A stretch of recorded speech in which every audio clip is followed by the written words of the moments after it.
Hi everybody, it's me Sammy. Welcome back to my channel, or welcome to my channel if you're new here. Hope you're all having an amazing day whatever it is you're doing. Welcome back to another meals I made this week video, guys. I've got some incredible recipes for you this week. Really looking forward to showing you them all, guys. If you do enjoy this video, please don't forget to smash that thumbs up button. Also consider subscribing down below. It means a lot to me, and without further ado, let's dive into it. It's Tuesday morning, guys, and I'm going to be making a vegetable and lentil stew for our dinner tonight. I'm going to be serving it with some bread. So let's run through the ingredients and the overall cost of this meal. Going to be using some ground coriander, some bouillon powder, some dried thyme, 100 grams of red lentils. I'm going to be using these to serve it with, the 2 part-baked baguettes from Asda. Going to be using some tomato puree, 3 cloves of garlic, some sliced up leeks, some celery and some carrots, and altogether this comes to £3.17. Let's dive into the cooking, so we need to get it in the slow cooker. First thing to do is to get our veg prep done. So we're going to be mincing our garlic, our leeks already chopped, and then we're just going to chop up our celery and our carrots. Now our veg prep's all done, we're just going to pop all of this straight into our slow cooker.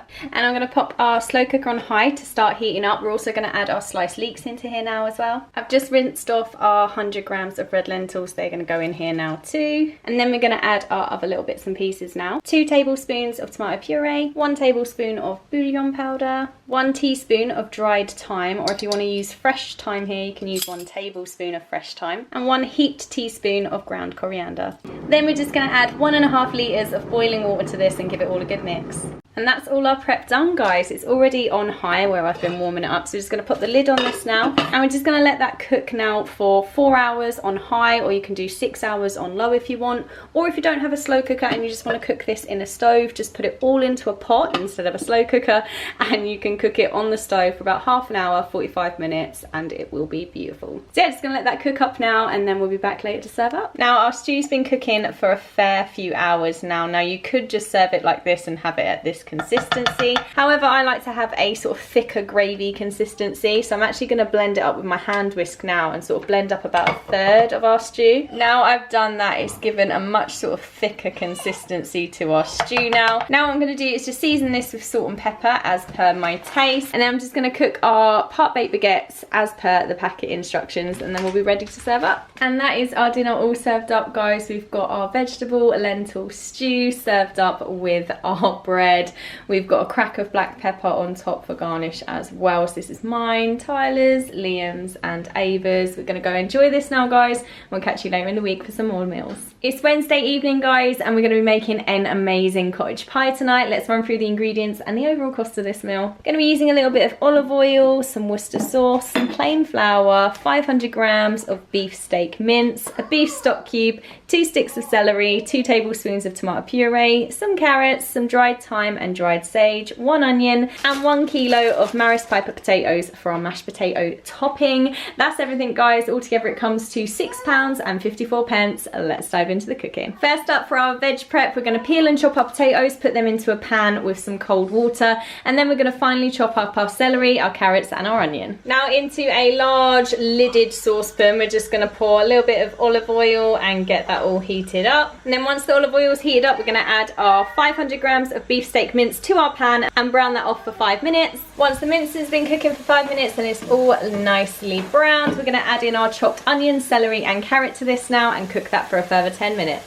Once that's cooked for the 10 minutes and our vegetables are all softened, we're going to add 1 tablespoon of plain flour and 1 teaspoon each of dried sage and dried thyme. We're going to give that all a really good mix together now and cook that for a further 2 to 3 minutes. Then we're going to make some beef stock. I've just put 1 beef stock cube into my jug, and we're going to add 500 millilitres of boiling water to this and give that a mix. Then we're going to add our beef stock into our pan along with 2 tablespoons of tomato puree and 2 tablespoons of Worcester sauce. Right, now what we're going to do is season this with some salt and pepper as per our taste. Then we're going to pop the lid on and then put this on a low simmer for 30 minutes. Now that's simmering away for half an hour, we're going to pop our potatoes on to boil now until they're mashable. Now that this has been simmering for half an hour, we're going to turn this off the heat now and we're going to transfer this into our baking dish. And now the potatoes are boiled, I'm going to drain these off in a colander now and mash mash them in a saucepan. That is our mashed potato all done. I've just mixed in a knob of butter, some milk and some salt and pepper. We're going to pop this on top of our meat mixture now, and I'm just going to rough up the top of it with a fork. That's our cottage pie all ready to go into the oven, but as a little added extra, I'm going to grate a little bit of mature cheddar cheese over the top of it. Now we just need to pop this into our preheated oven on gas mark 6 for half an hour. That is our cottage pie all done and baked out of the oven in half an hour. Now we're going to serve up. That is our Wednesday night dinner all served up, guys. We've got Liam's at the back, then we've got Tyler's and my portion here, and then Ava's got the exact same as well. We're going to go and enjoy this now, guys, and we'll catch you later in the week for some more meals. It's Thursday evening, guys. I'm going to be making a sausage and stuffing pasta tonight. Super excited for this one. Let's run through the ingredients and the overall cost of this meal. Going to be using some garlic and herb soft cheese,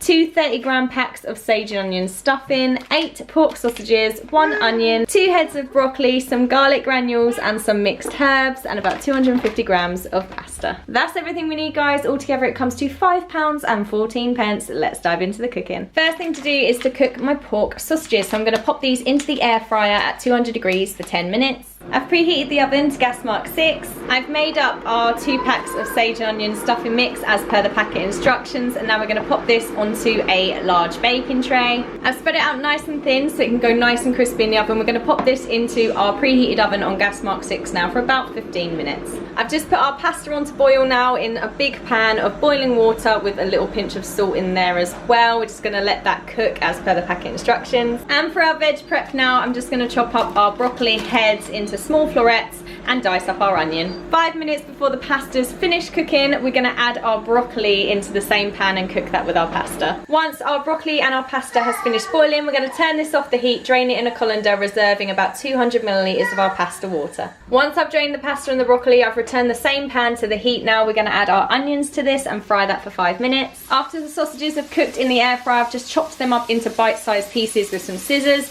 and we're going to add that into our onions once they've finished frying for the 5 minutes. Then to our onions and sausages, we're going to add a sprinkling of garlic granules and a sprinkling of mixed herbs. And we're just going to fry that up for another couple of minutes. Then to this we're going to add a splash of our pasta water and about 150 grams of our garlic and herb soft cheese. Then we'll just judge it on how thick the sauce is and whether we need to add any more pasta water. So I've added about 100 millilitres of our pasta water to this now, and I'm happy with that consistency. Now we're going to add our pasta and our broccoli into this. And once we're happy with how that's looking, I just need to season with some salt and pepper as per my taste. Now our sausage and broccoli pasta is all seasoned to perfection. It's time to serve up now. Our crispy stuffing is ready. We're just going to break that up over the top of our pasta on our plates. That is our Thursday night dinner all served up, guys. We've got mine, Tyler's and Liam's, and Ava's got the exact same tonight as well. We're going to go and enjoy this now, guys, and we will be back shortly for some super tasty pudding. It's pudding time, and I'm going to be making a banana sticky toffee pudding with a caramel sauce, and we're going to be serving it with some vanilla ice cream. So let's run through the ingredients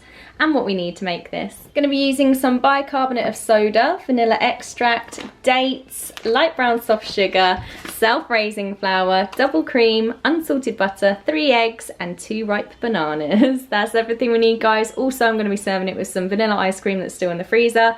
Let's dive into baking this. Now into a heat-proof bowl, I've just added our 200 grams of dates. Now to this we're going to add half a teaspoon of bicarbonate of soda and half a teaspoon of vanilla extract. Then to this we're going to add 200 millilitres of boiling water. I've given that a little mix now, and we're just going to let that soak now for 30 minutes. Now the dates have been soaking for half an hour. I've just preheated the oven to gas mark 5, and we're going to pop our dates and all the soaking liquid into a food processor now, and we're just going to pulse this until it's chopped. Now to our pulsed dates, we're going to add all of our sponge ingredients, starting with 100 grams of unsalted butter. Along with the butter, I've also added our 2 ripe bananas. Now we're going to add 150 grams of light brown sugar, as well as these 3 eggs. Then we're going to add 200 grams of self-raising flour and a pinch of salt, and then we're going to mix it all up.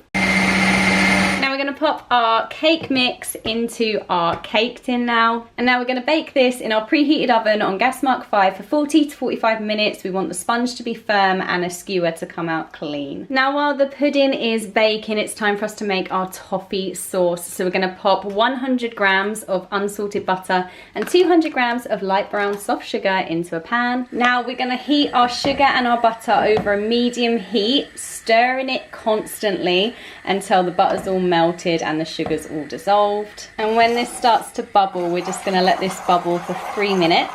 And then once that's been bubbling for 3 minutes, we're gonna add 150 milliliters of double cream to this, and then we're gonna simmer that and stir that for another 2 minutes. And that is our caramel sauce all made. That's been simmering for 2 minutes now. I'm just gonna turn that off now, set that aside, and then we're gonna serve that alongside our cake when it's ready. That is how our cake is looking after 45 minutes in the oven. It smells incredible. We're gonna be serving this up now with our toffee caramel sauce and our vanilla ice cream. And that is our pudding all served up, guys. We've got our gorgeous cake smothered in our caramel sauce, served with vanilla ice cream on the side. We're gonna go and enjoy this now. It's absolutely delicious, guys. Highly recommend you try it. And yeah, we're gonna go and enjoy this, and we'll catch you tomorrow for another dinner. It's Friday morning, guys. I'm about to prepare a slow cooker chicken curry ready for our dinner tonight. This is such a simple recipe, guys, and perfect for weekday dinners. Let's run through the ingredients and the overall cost of this meal. Going to be serving with some basmati rice. We've got our diced chicken breast here. We've got 1 pepper, 1 red chilli. I've got 2 small onions, or you can use 1 large. Then we're going to be using some coriander, some tomato puree, some corn flour, some medium curry powder, and a tin of coconut milk. That's all we need, guys. That comes to £7.68 altogether. Let's dive into the cooking. First thing I'm going to do is set my slow cooker to high. And then we're going to take our diced chicken breast and pop that straight into the slow cooker. No need to brown it off. Just like so, we're just going to leave that in there. And then what we're going to do is prepare our sauce, because we're putting all our sauce into a food processor to make it even easier. So I'm just going to quarter up our onions, our pepper, and our chili. Now we've prepped our veg. This is all going to go into our food processor now, along with 2/3 of this tomato puree pot. This is 200 grams. So I'm going to use about 2/3 of this, the whole tin of coconut milk. I forgot about the ginger garlic paste at the beginning. That was in my fridge. So about 1.5 tablespoons of ginger garlic paste, and then about 3 tablespoons of medium curry powder. If you don't like it as spicy, you can just reduce the amount of curry powder that you're using here. But all of that is going to go into our food processor now. That's everything in there. We're going to add a little bit of salt now as well, quite a generous helping, and then we are going to blend this up in the food processor till it's smooth. Now that's our curry sauce done. What we're going to do now is pour this over our chicken in the slow cooker, but we're not going to mix it because we want the chicken to stay at the bottom closest to the heat. And that's it, guys. We're just going to leave that now. We're going to pop the lid on. We're going to leave this to cook on high for 5 hours now, and then we're going to come back and adjust it and finish it off. Now our curry's been cooking for the 5 hours. It's time to move on to the next step. So I've just added 2 tablespoons of corn flour with 2 tablespoons of water, and I've given that a good mix now, and we're going to add that into our curry and then give it all a really good mix together. Now that's all mixed together, that's going to thicken our sauce up a little bit, and we're just going to put the lid back on and let that cook for 1 more hour on high. And the last step is just to cook my rice. So I've got my trusty rice cooker. I've put my rice and my water in there with a pinch of salt, and that's just going to cook perfectly and stay warm until I'm ready to serve up. That is the curry, been cooking for another hour now. Our rice is all ready. Let's serve this up. And that is our Friday night curry all served up, guys. I've garnished with coriander and sliced red chilies as well. This is my portion, Tyler's and Liam's without the chili, and Ava's got her own little curry dish as well. We're gonna go and enjoy this now, guys, and that is our week of food complete. That is everything that I have for you this week, guys. I'd love to know your thoughts down below. Let me know what your favorite one was. Thank you so much for watching, guys, and hopefully I'll be seeing you very, very soon for another video. Take care. Bye.